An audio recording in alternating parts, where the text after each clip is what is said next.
might have noticed that I'm sitting in the bathroom at the moment. I could say it's due to the good acoustics. Actually, I've been thrown out of the rest of the house by the family. Anyway, this instrument is a Renaissance lute, an 8-course Renaissance lute. Now, what makes a lute a lute? It has the tear-shaped soundboard, it has the carved rose here, the carved sound hole, it has the curved back, the shell, and it has the typical L-shaped tuning arm. Now, the lute originates from the Arabic instrument, the oud. And the oud came to Europe when the Moors invaded Spain, so back in the 8th century, sometime around then. And the word lute comes probably from a bad pronunciation of al-oud. And al-oud becomes lute. In Spanish, Laúd. In German, lute. In English, lute. In fact, even the word luthier, which today means instrument maker, comes from this. The luthier was the lute maker. Now, in Renaissance times, this instrument was the most important instrument in all secular music. So, you know, it's an instrument with a huge history, very important in musical terms, in European music. Now, this is the Renaissance lute is different to the Baroque lute because it has more courses, more sets of strings here. This has 8 courses of strings. In this case there are 14 strings because these are all paired and this one is single. Also, the Baroque lute was played with a quill or a plectrum. The Renaissance lute was played with fingers. And in fact, some Renaissance lutes have up to 14 courses, so huge, great instruments. And some of these instruments aren't actually played, they're there as sympathetic strings, they just give more volume and more harmonics to the sound.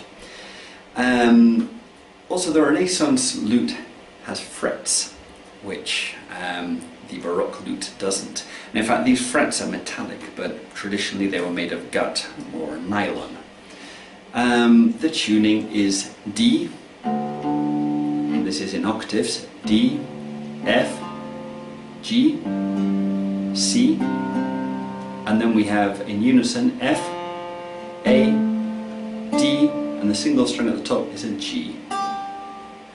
And what's interesting about the lute are the scores as well. They have these wonderful scores that really confuse all the musicians when they first see them. Because the lines and the pentagram, well, it's not actually a pentagram, and the lines correspond to the strings on the lute. So the top line corresponds to the first string. And in this case, for example, if it is a C, A will be open, B is first fret, a C will be the second fret. So C on the first line would mean this note. Okay?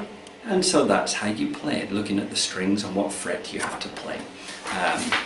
Yeah, it takes a bit of getting used to. Anyway, this is what the lute sounds like.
The 8-course Renaissance lute.